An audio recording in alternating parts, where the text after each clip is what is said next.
welcome to That Dog Training Show with Tanya Yarbrough, and this is the show where we talk about the dogs we love and the stupid human behaviors we don't, also known as shubs. So, this is the episode number 56, I think.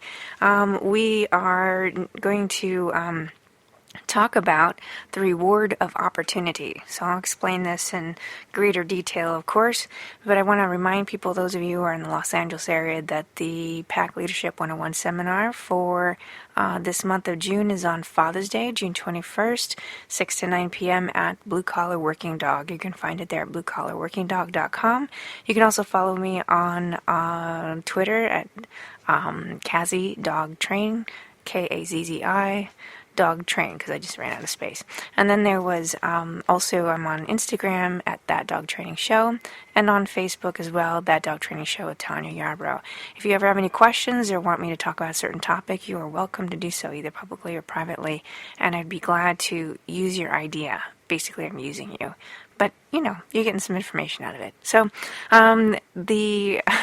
today, the reward of opportunity. This is something that I talk to my students and clients quite a bit, and I spend a lot of time in my classes explaining this because it's sort of I hate to use the word nuance, but it's a kind of subtle thing that slips in when it comes to training your dogs or interacting with your dogs, and then we end up getting ourselves into trouble. So it's something that's really important that people pay attention to, and I thought, why not talk about it in specific detail so that people can start solving their own problems there and you don't have to hire people like me. Anyway, you need to look at when your dog has behaviors, whether it's good behavior or a poor behavior, one that's not very conducive to the pack.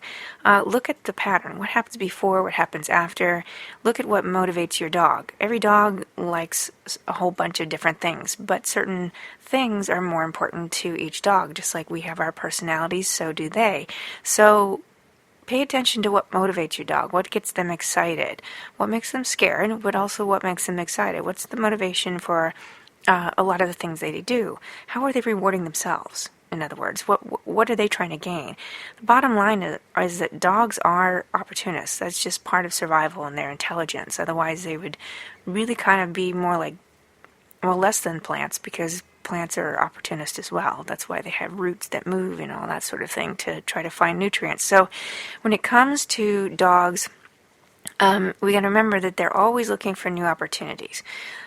We call them little troublemakers for a reason, right? So if you're not, paying attention to this, if you're just paying attention to what kind of caused you trouble, you're not really paying attention to the whole full picture, because now I'm asking you to take a look at what they go for, what they're motivated by, and what they try to get as an opportunity, and use that in your favor. So, because we are talking, we want to talk about, I'm sorry, I'm like misreading my notes because all the paper here. But we have to take advantage of what motivates our dogs, what our dogs value for themselves.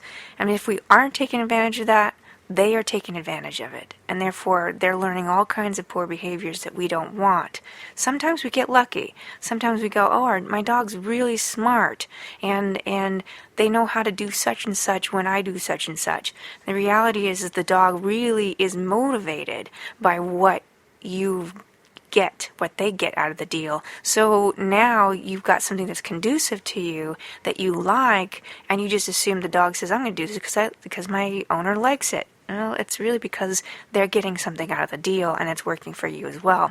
So that's part of their intelligence, so let's start paying more attention to those things. With the Pack Leadership Seminar, I talk in a great length with this, but I use the phrase deny or delay gratification. That's actually part of your job as the alpha. Deny or delay gratification. And this is to channel your dog's behaviors into something that is useful for the pack. And this sounds really horrible for people who are post-60s, deny or delay gratification. But I love them, but they love to do this, but I like it so much, I feel so bad for them. Knock it off. Your job is to actually channel their behaviors by using what they are naturally motivated to do. What are they looking for in terms of opportunity, and how is that rewarding for them? So look at what motivates your dog. And I have two, so they're slightly different. I have one who's very food motivated, and I have another one who's like more emotional. He needs more attention. Attention is all he cares about. He'll starve himself for attention. So what I use to reward these dogs are very different, right? Because they are motivated by different things. You need to start using the opportunity or denying opportunity to those dogs by rewarding them the motivation as a way to train. So I found about 9 different ways to explain this to you, or kind of, give you an example of what to look for. This is not the only ways. I don't think there's actually a book on this, but this is just something in my experience, and probably in your experience, that you should start looking for and pay attention to, so that you can start channeling your dog's behaviors into something positive by using the opportunity, the reward of an opportunity to do something, get something, what have you. So here we go. Here's some various opportunities that I came up with. Number 1, the opportunity to just start an activity. For instance, a walk. And you may be asking the dog to sit still while you put the leash on and give you eye contact before you go out the door. I ask for more than that. I ask them not to crowd the door and all that, but just to make it simple, you want the dog to be calm and still and give you eye contact and be aware of your presence and not just charge out the door for the walk. You are using the opportunity to start an activity to increase the better behavior, which is the sitting still and paying attention to you. You deny the opportunity when they refuse to do so by either putting the dog in the crate or just leave the house with the dog. So you have this like, do you want to start this? We're going to start it my way. If you want to start it my way, we can go on this activity. If you don't, we don't go on this activity. We don't get to do this. The opportunity to start an activity is what you are using to channel your behavior, your dog's behaviors to something calm, relaxed, obedient, etc. So that's one big example that you probably, I hope, are doing at least twice a day. So you have 2 times a day while you're about to take a walk anyway to train your dog to offer you calm behavior to get what they want. All right, number 2, the opportunity to earn or in some cases steal a reward, like a toy, food, whatever. So an example of this is that your dog gets a chance to train for food or toys by only stopping their bad behavior, which is jumping, barking, pawing, that sort of thing, getting into your space, climbing up on top of you, getting all excited, getting crazy.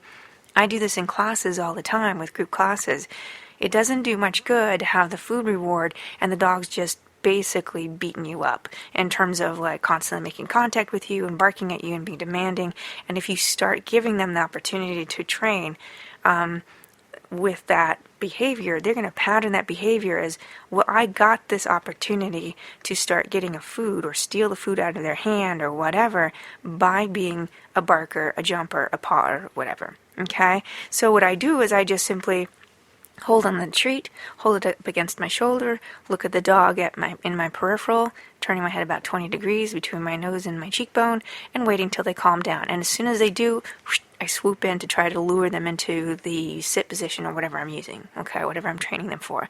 So they learn that as soon as they calm down, or get calmer, that's when the opportunity arises. Now they might still try to steal the treat, but that's the whole thing, is that they want that opportunity to try to take the treat, but I'm not going to give it to them until they offer me calm behavior. So this is something that you're going to also, I want you to start paying attention to at home. You deny that opportunity by waiting, like I explained.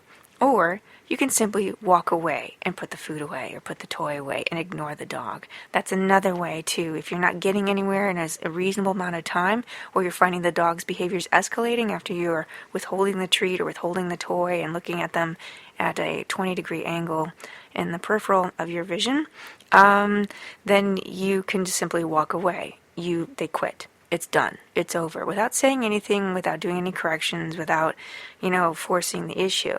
They'll learn, just like you walking out the door with a leash and without them, that if they don't calm the H down, you're not going to get to go with me. Okay? So using the opportunity to earn or steal, sometimes a reward, is a great way to channel your dog's behaviors into something calm and obedient and focused. All right, number 3, the opportunity to leave a distracting or scary place. I'm going to use Rambo because he's fantastic. The good thing about having dogs instead of children, and not saying one is better than the other, is that, it's not like Rambo's going to, in his teenage years, figure out that I've been talking about him behind his back to lots of people and get, damaged and have to go into therapy. So I can talk about my dogs all day long, and it's not going to upset them and ruin their psyche. Children, not so much. So anyway, Rambo, he was afraid of manholes along with, everything else. But trying to get him past a manhole without him, skirting around it or freaking out or even peeing on himself was an issue for a very long time. So what I did was, he could do a sit-stay, but he would, once I got into that point, he would, whip his head back and forth, which is a fear reaction. And he wasn't food motivated, he wouldn't eat, and I didn't always have food on with me. So I would get him to sit stay, I would kind of squat down near him to let him know I was kind of around him and he was okay. He's kind of between my knees. And I would say, stay, good, stay, good, stay. And until he looked at me voluntarily, we didn't get to leave the scary place. So with that, what I'm doing is using the opportunity to go away from something scary that I know he can handle to a certain degree by giving me focused attention. This reinforces him looking to me for all the help. If he's scared, he should look at me, not whip his head around and start taking action on his own, but look at me with the scared eyes instead of, freaking out and moving and doing whatever else he wants to do. So I deny the opportunity by making him sit and stay until he looks at me on his own. And if he doesn't look at me on his own, he's going to sit and stay. And there have been times I've been there for 15, 20 minutes waiting for my dog to just calm down enough to actually look at me. So it's kind of a rough way to go for some dogs, but that's it. It doesn't always have to be a scary thing. It could be a distracting area. It could be just something that has a lot of exciting activity that your dog wants to get involved in, but you're not going to let them move towards it or away from it until they give you focused attention and calm behavior. So this is a way to work out an opportunity for leaving a distracting or scary area or coming closer to distractions that they really want to have. It's very similar to being able to start an activity, going on a walk, etc. All right, number 4, the opportunity to rest or be in a crate. Now, this is going to be something that you can use when you're training your dog for something that's more difficult for them. It might be new, it might be more intense. When you're training your dog to do this, or also for longer duration training. So if you're training your dog to heel a little longer or in a more distracting area when they're first learning to heel, this is something where, all right, we get past this. You accomplish this. We can take a nice long nap. We can rest. We can quit. We can quit as soon as you get reach the peak of your behavior, or you've reached a new level. And of course, you always have to make those new levels very, very merciful. But whenever they reach a peak level, you're like, good, we're done, we're over, it's done. And I do that a lot also with Rambo because he gets tired very quickly because he's so nervous and afraid that I can't train him for very long durations. But if I can get him past a certain level than he was maybe yesterday, then I can quit.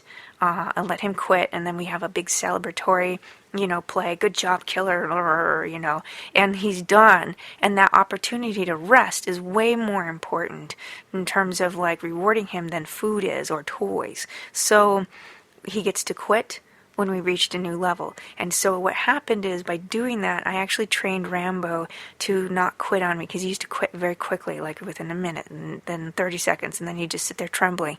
And he kept quitting, so what I did was, baby stepped him, by seconds at a time. It was a long road.